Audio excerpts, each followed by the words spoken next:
We know that hypertrophy can be equally achieved across a large spectrum of different rep ranges and loads. However, can it be beneficial to perform different rep ranges for the same muscle group on different days of the week? In this video, we will explore this question and give some practical recommendations. First, we need to quickly cover which rep ranges are the most effective for muscle growth. Without going into too much detail, it is quite clear from the research that hypertrophy can be equally achieved across a large spectrum of different rep ranges and loads, as long as sets are taken close to failure. This was confirmed by this meta-analysis, which concluded that while strength gains are certainly superior from training with heavy loads, we see similar hypertrophy per set using both heavy and light loads. However, there are limitations to this concept. Hypertrophy may be compromised if we train too heavy or too light. So we can't just train in any rep range we want, there are still limits as to which rep ranges are most effective.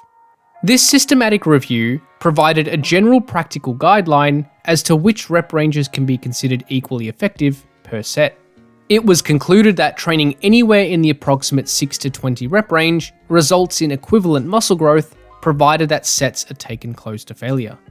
So for this video, we will loosely define the effective hypertrophy range as the approximate 6 to 20 rep range.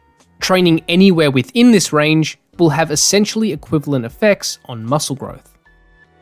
So now we understand that muscle growth can be achieved with a large spectrum of rep ranges and loads. So the question is, should we always train in the same rep range each session, or should we perform different rep ranges for the same muscle each session, otherwise known as undulating rep ranges? First, let's define what exactly undulating rep ranges means.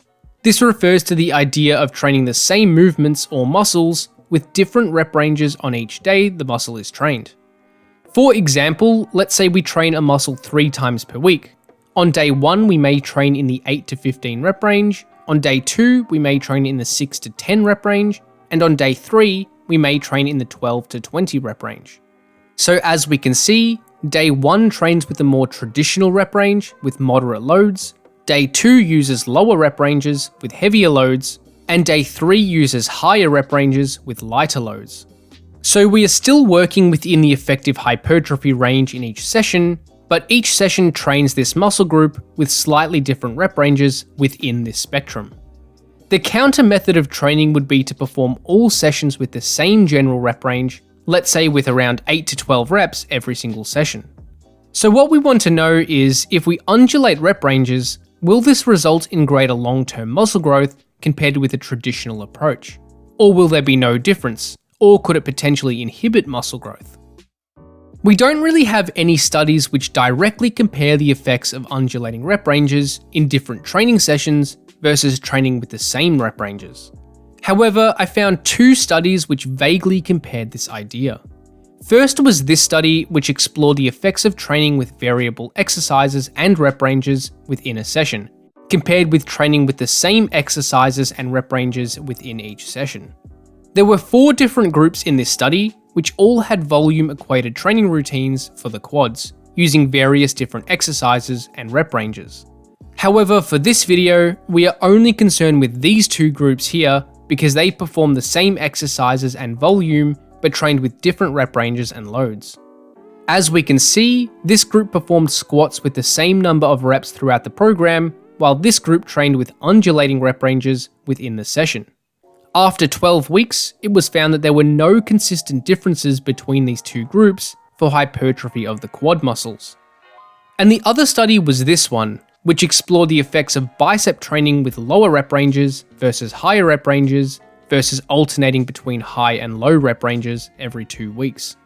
It was found that biceps growth was essentially the same between all 3 groups, with no noticeable differences between them. So these 2 studies suggest that there doesn't really seem to be a significant effect of alternating rep ranges for muscle growth. However, it should be noted that neither of these studies undulated rep ranges in the same way as we defined it. Rather, they undulated rep ranges within the same session, as seen in the first study, or between weeks, as seen in the second study. So we still can't conclusively say that undulating rep ranges from session to session doesn't have any effect on muscle growth. So we don't really have any solid direct evidence showing superior or inferior muscle growth from undulating rep ranges. However, there are some theoretical mechanisms which may suggest undulating rep ranges could potentially be more effective than traditional training. Let's now cover what these mechanisms are. The first is via emphasizing different muscle fiber types. Each muscle is made up of a combination of type 1 and type 2 muscle fibers. Without going into too much detail, type 1 fibers are generally more endurance-oriented, meaning they can continue producing force for longer, although they can't produce as much maximal force. In other words, they are weaker. Type 2 fibers, on the other hand, are much stronger and more powerful, although they can't sustain force production for very long. It has been theorized that training with different rep ranges may preferentially recruit and train more of the slow or fast twitch fibers. The general theory is that slow twitch fibers may grow more from high rep training, while fast twitch fibers may grow better from low rep training. The best evidence we have to assess whether this phenomenon is actually true is this meta-analysis which compiled the body of research on the topic. It was found that both high and low rep ranges were similarly effective at inducing hypertrophy of both type 1 and type 2 fibers, with no significant differences noted. However, there weren't many studies in this meta-analysis, which means the results weren't statistically powerful enough to actually see any minute effects that could have possibly been seen. So it is still not entirely clear if different rep ranges preferentially target certain fiber types, although it is still a plausible theory. If this does turn out to be a true phenomenon, it would support the idea of undulating rep ranges.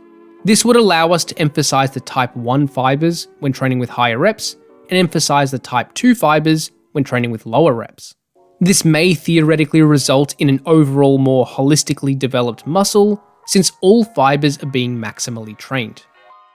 The second potential theory supporting undulating rep ranges is due to the mechanisms of hypertrophy. Without going into too much detail, there have been 3 proposed mechanisms responsible for triggering muscle hypertrophy. These were established in this research review, which suggested that mechanical tension, metabolic stress, and muscle damage were the 3 potential mechanisms of hypertrophy. We know that higher rep ranges induce greater metabolic stress, while lower rep ranges induce more mechanical tension and probably muscle damage too. So although both higher and lower rep ranges can induce similar total muscle growth, it may achieve this via different mechanisms. So it could be speculated that undulating rep ranges may result in greater overall muscle growth by stimulating hypertrophy through different mechanisms. This is entirely theoretical, but it is a potential benefit in favor of undulating rep ranges.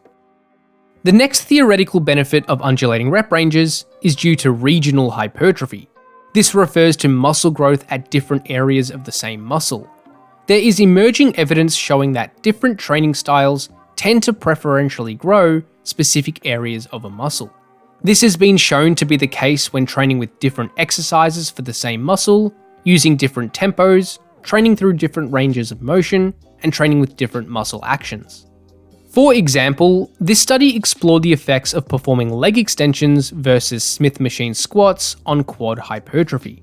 While both exercises induced similar overall muscle growth, regional hypertrophy was different.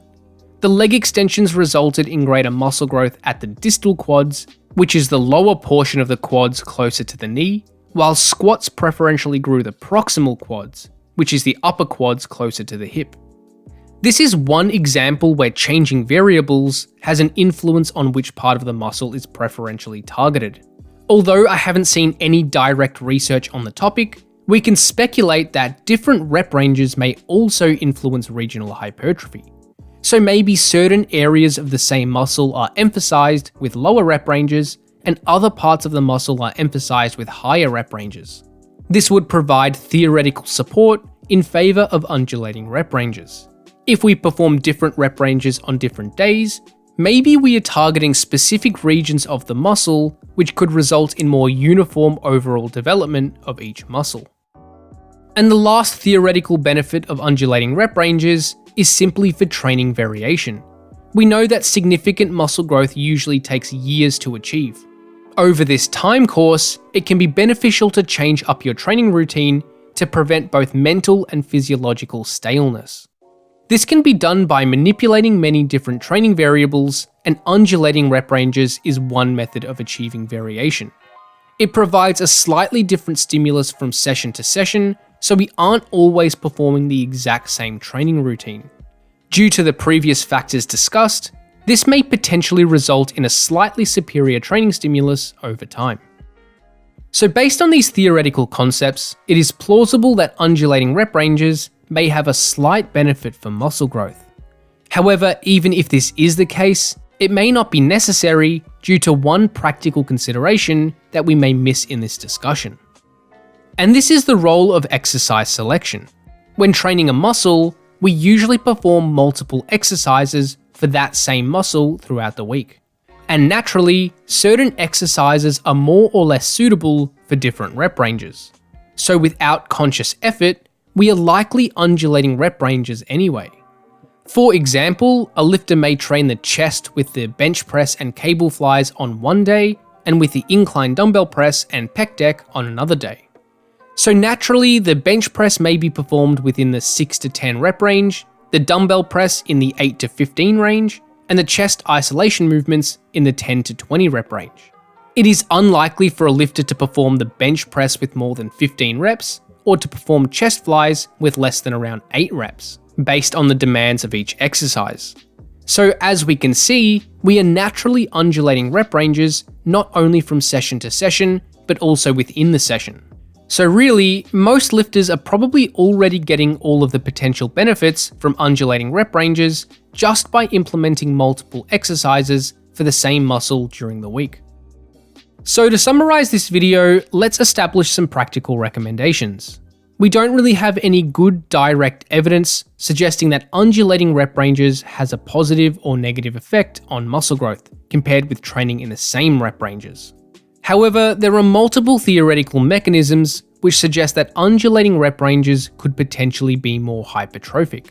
Undulating rep ranges could emphasize specific muscle fiber types, induce hypertrophy through different mechanisms, preference specific areas of a muscle, and provide training variation, all of which may have a small positive effect on long-term muscle growth. However, rather than specifically designing a program to undulate rep ranges, most trainees will subconsciously achieve this simply via exercise selection. I would recommend training each exercise in the rep ranges which feel most suitable for that particular lift. And most of the time, this will result in a natural undulation of training rather than having to specifically worry about it in your program design.